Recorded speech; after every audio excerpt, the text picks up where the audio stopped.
इस्लाम ये सिखाता है अगर अल्लाह ने आपको दौलत दी है और आपका कोई भाई जरूरतमंद है, आपसे कर्जा लेने आया है, इस्लाम कहता है कि कर्जा दे दो और कर्जा में कभी प्रॉफिट मत कमाओ।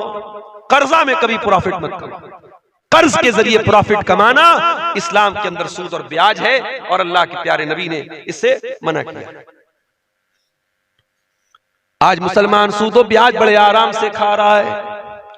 आज मुसलमान नौजवान बड़े धड़ल्ले से जुआ खेल रहे हैं। कोई ऑफलाइन जुआ खेल रहा है, कोई ऑनलाइन जुआ खेल रहा है, कोई मोबाइल के जरिए जुआ खेल रहा है, कोई ताश के पत्तों के जरिए जुआ खेल रहा है। क्या मुसलमान को यह मसला मालूम नहीं है? अल्लाह के नबी ने फरमाया कि जो जुआ खेलता है गोया कि वो सूअर के गोश्त में अपना हाथ डालता है।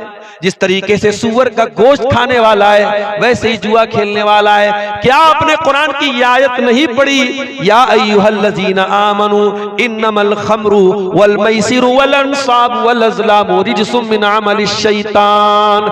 ये शराब, ये जुआ, ये पासे के तीर और ये गैरुल्लाह के आस्ताने, ये सब गंदे काम है, शैतान के काम है। इनसे बचो तभी तुम कामयाब हो सकते हो। सब जानते हैं।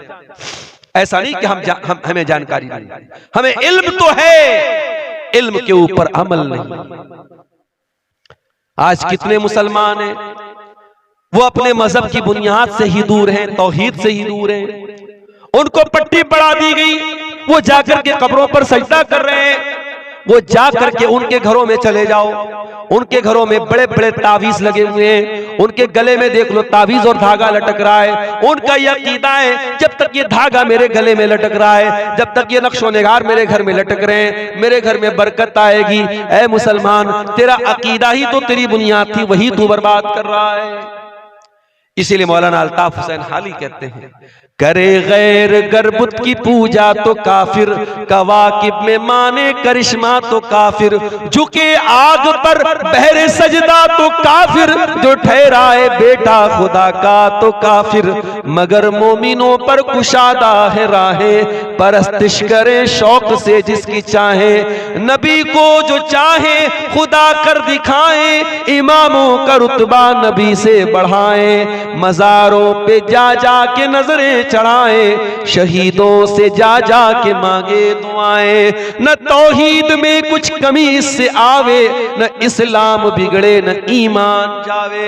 ऐ मुसलमान, तूने अपने आप को तौहीद से दूर कर लिया, अल्लाह की मदद तेरे ऊपर कैसे आएगी? अल्लाह का तो वादा था, ऐ मुसलमान, जब तक तू तौहीद पर कायम रहेगा हम तेरी मदद करते रहेंगे। वादल्लाहुल्लज़ीना आमनू मिनकुम व अमिलुस सालिहात। ऐ ईमान वालों, ऐ नेक अमल करने वालों, अल्लाह का वादा है, लयस्तखलिफन्नहुम फिल अर्दी कमस्तखलफल्लज़ीना मिन क़ब्लिहिम, अल्लाह तुमको जमीन में हुकूमत भी देगा, वला युमक्किनन्न लहुम दीनहुमुल्लज़ी इर्तज़ा लहुम, अल्लाह तुम्हारे दीन को दुनिया में गालिब भी कर देगा, वला युबद्दिलन्नहुम मिन बादि खौफिहिम अमना, अल्लाह दुनिया में तुमको अमन और चैन भी अता फरमाएगा। शर्त क्या है?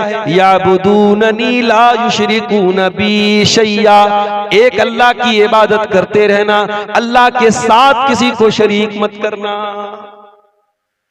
आज अपने पेट की दुकान को चलाने के लिए आपका अकीदा खराब करने वाला मौलवी कहता है नीतीश कुमार से मिलना है तो उनके पीए से मिलना पड़ता है, तेजस्वी यादव से मिलना है तो उसके सेक्रेटरी से मिलना पड़ता है, हमारे प्राइम मिनिस्टर से मिलना है तो उनके कैबिनेट के किसी खास आदमी से मिलना पड़ता है। अरे तू अल्लाह को कैसे, अल्लाह तक कैसे पहुंच सकता है? तू अल्लाह से कैसे मांग सकता है? मेरा अल्लाह कहता है, व इज़ा सअलका इबादी अन्नी फइन्नी करीब, ऐ मेरे बंदे मैं तो तेरी शहरत से ज्यादा करीब हूँ, मुझसे मांग के तो देख, मेरे आगे हाथ तो फैला के देख, तुझे मांगना अगर आता है तो मुझे देना आता है, तू मांगता चला जाएगा, तू मांगते मांगते थक जाएगा, मैं देते देते नहीं थकूंगा।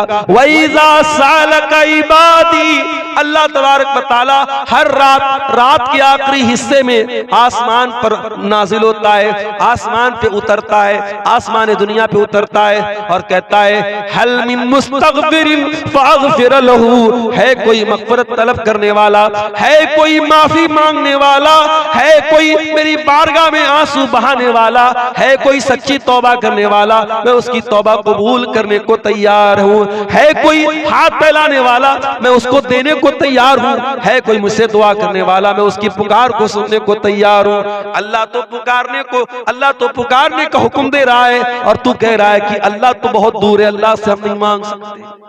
अल्लाह कह रहा है मैं करीब हूं, मुझसे मांगो तो सही।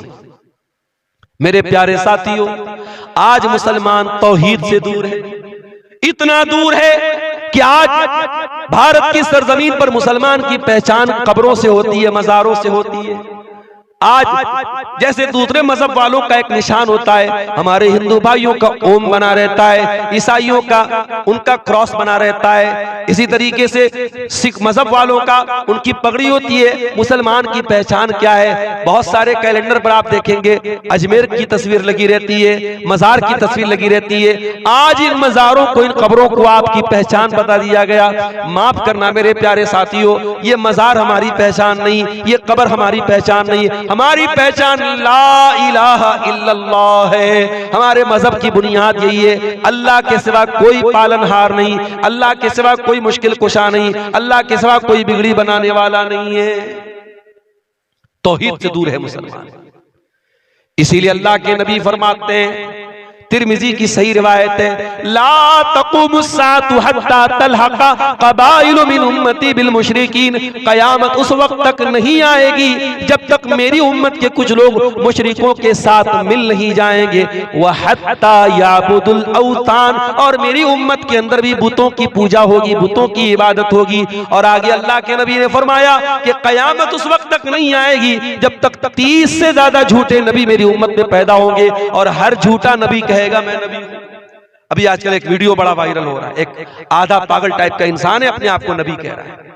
हर दौर में ऐसे झूठे नबी पैदा होंगे।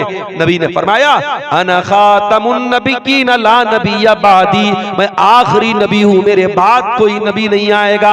मेरे बाद अगर कोई अपने आप को नबी कहता है तो समझ जाओ कि वो झूठा है, वो कज़्ज़ाब है, वो दज्जाल है। मैं आखिरी नबी हूं, मेरे बाद कोई नबी नहीं आएगा। तो ये कयामत की एक निशानी अल्लाह के नबी ने बयान की कि कयामत के पहले उम्मत के अंदर, मुसलमानों के अंदर शिर्क भी किया जाएगा। मेरे प्यारे साथियों, आज अल्लाह हमसे बहुत नाराज है, बहुत गुस्सा है हमारे ऊपर, इसीलिए सारी बिजली हमारे ऊपर गिर रही है। आज हमारी आंखों के सामने, मस्जिदों के सामने नाच गाना भी हो रहा है, मस्जिदों के सामने भड़काऊ नारे भी लग रहे हैं, मस्जिदों को तोड़ा भी जा रहा है, बुलडोजर भी मस्जिदों पे चलाया जा रहा है। आज अल्लाह वाकई में हमसे बहुत नाराज है मेरे साथियों, बहुत नाराज है। और क्यों नाराज है? क्योंकि इल्म है लेकिन अमल नहीं है। जो मग़ज़ूब अलैहिम का तरीका था, जो यहूदियों का तरीका था, वो तरीका हमने अपना लिया। उसके बाद हम कहते हैं वलद्दॉलीन, ऐ अल्लाह हमें उनके रास्ते पर भी तू न चलाना जो भटक गए, जो गुमराह हो गए।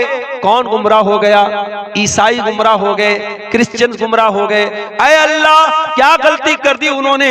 फरमाया कि ईसाइयों के यहाँ गलती यह है कि उनके यहाँ अमल तो था मगर इल्म के बगैर था।